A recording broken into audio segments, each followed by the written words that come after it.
Hello everyone, this is Jack and welcome back to my Terrablox devblog.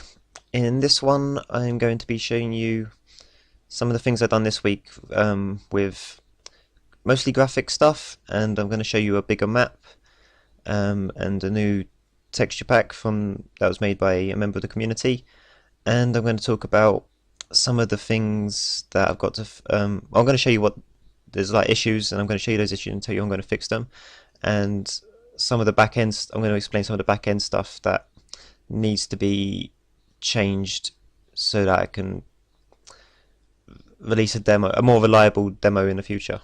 So I hope you enjoy. So I'm going to show you this bigger map loading up because I've made some changes to how chunks update. So I'll explain them as they pop in. Also show you the swaying grass because that's immediate from the start. So I'll explain the grass first actually. Actually no, I won't. But it looks nice, doesn't it? So we'll just look at that for a minute. And yeah, the chunk updates. In the top left corner now I've got the frame rate showing, and before it was only updating the map at like 20 frames a second. It was really slow. And now it's updating it at 100 frames a second. I mean, it depends how much data is inside each chunk, but it's updating it pretty fast now. And that's because it can now update a chunk over several steps. So instead of trying to do one big process and complete a whole chunk in just one step, it does it in like a variable amount of layers. So at the moment I think I've got it set to do 4 layers of a chunk every step. And this means it's spending less time trying to do it, and ultimately that means you get a higher frame rate, which ultimately means you're doing just as many chunk update a second. So it's kind of weird that even though it's doing exactly the same number of chunks each second, it's a lot faster frame rate. Although I do get these occasional pauses. Is that going to come back? Yes, there we go. Okay, that was weird. I'm not entirely sure what that is. I think it's to do with the chunks, but I'll have to find out, because it only does it when it's updating. So I almost showed you too much of the map then. But I'm going to go up this hill and I'll show you the scale of this map, because it's pretty cool. So this is a much bigger map than the last one. It's twice the width and twice the height, and I think it's twice the depth as well. So when I say width and height, I mean those are X and Y distances. So depth is the Z, so that's how high hills are and stuff like that. So this one is properly 0.5 kilometre squared, and it's about 40 meters high, 48 meters high maybe. So yeah, and you can see the grass. I don't know if you can actually see it in the video, but even the grass like miles over there is visibly swaying, and that's because it's done through the shader. So I can assign values to each of these vertexes, and if that value is a certain, like normal blocks are a value of 0, so they don't animate, and the top vertices of grass blocks are 1. So if that value is 1, it adds some positions to the vertex, so it animates.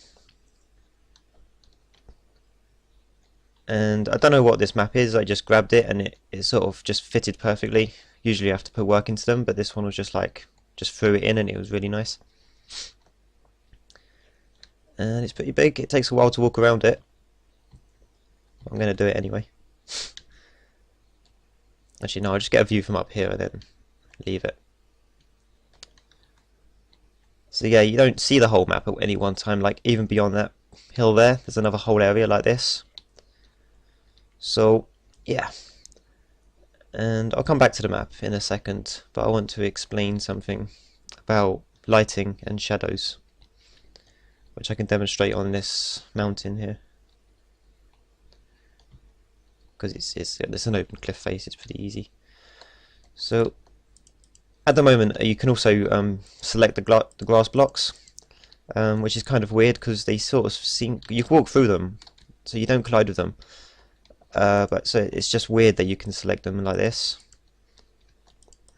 So I'll make it so that They don't have to be selectable, because that's just weird. So yes,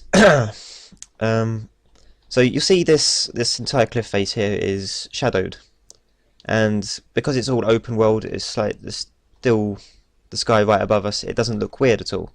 But if I start digging into the mountain, like making a little cave, you'll notice it's still just the same shade of grey, like it's still outside. So I'm going to have to be making changes to the lighting system so that it still takes this directional light and casts shadows, but it also takes one from like an ambient light as well from directly above, so that this place will still be the same colour, but if you went in here, it's not getting any points of light, so it would be pitch black. So this would be getting at least 1 point of light from directly downwards, and that would be getting none, so that would be pitch black. And what else was I going to talk about? Oh yeah, like I said, this map is 1/2 kilometre squared, so that's basically 512 meters by 512 meters, and about 48 meters high. So when that's split into chunks, that's still like 4,096 different chunks, and that is trying to draw. And each of those has 16 by 16 by 16 voxels in them. So that's 4,096 voxels per chunk, and all that data is stored. So it's not being like, even after we've made the model, like the mesh, like actually drawing it, we're not getting rid of the data, which we don't need, because we only need that data when we're walking on it, because it's used for collisions, and when we're editing it, like so. So all that data is being stored, and that's whacking up the memory to like really high numbers. And I was getting issues with bigger maps than this. Like if I tried to do a proper kilometre squared, the game was just running out of memory. Because it's using Game Maker Studio, I think there's a limit that it will only use whatever's left of your first 4 gigabytes of RAM, or it will only allow you to use 2 gigabytes of RAM. Either way, it's going to be around 2 gigabytes that you need to keep the game under. So this is currently at just over 1 gigabyte of RAM, but that can be brought down a lot because we don't need half of this data. Not even half of it, we don't need like 90% of this data that's being stored. All we want really is the mesh, so we can visibly see it. We don't need to interact with it. And when you're walking around, it will need to automatically detect that you're in a certain area, and it will load the data just for that area and clear any previous data that we're not using anymore. So things like that need to be done before I can release any sort of demo, and before I can do infinite procedural terrain that keeps on going on forever and ever. So that's quite a big challenge to do. But also each chunk also has, like the voxels are stored in a 3D array, and there's actually 3 of these 3D arrays, because there's one for casting the light downwards, and there's one for how translucent each block is. So like you'll see here, the leaves cast less of a shadow than the actual trunk. So there's 2 separate 3D arrays for handling that stuff, and that can be shrunk down as well.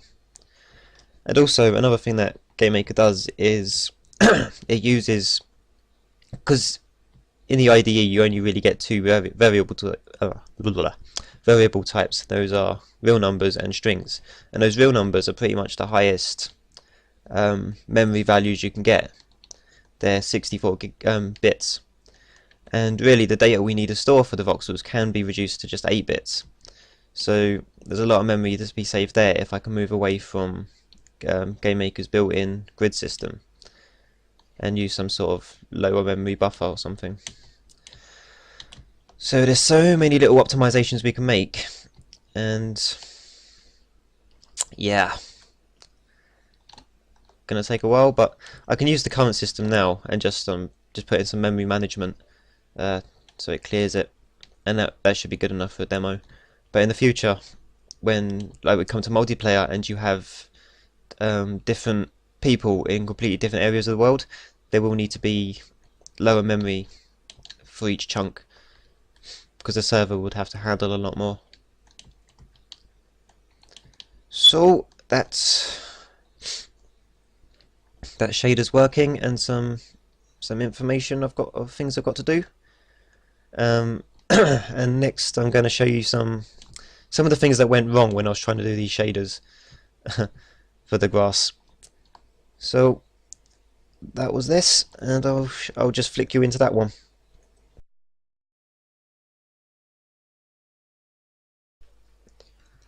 So this is basically what's happening to the grass, but not restricted to the grass.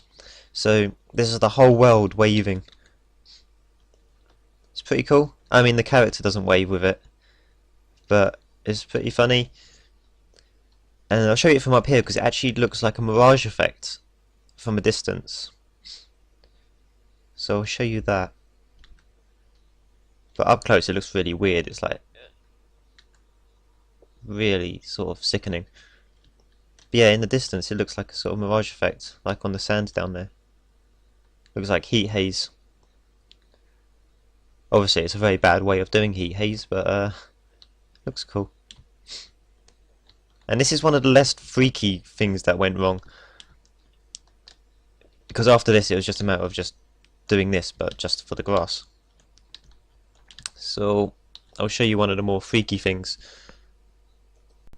So this is what happened when I only had the correct maths for one axis.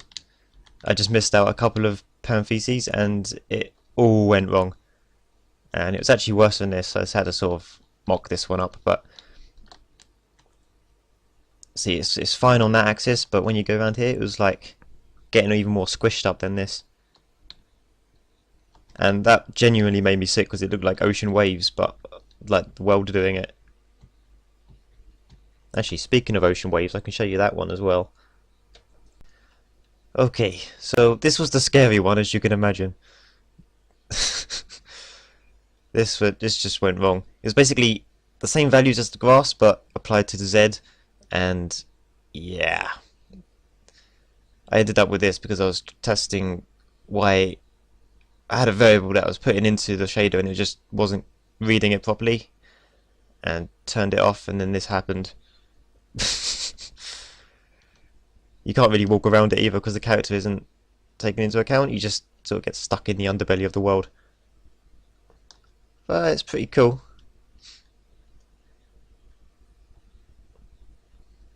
So like if we actually like proper water could have a shader similar to this, or a similar effect. But it is quite scary.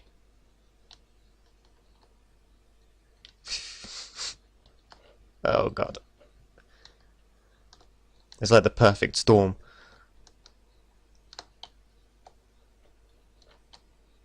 Yeah, okay. I'll leave that, I'm getting sick.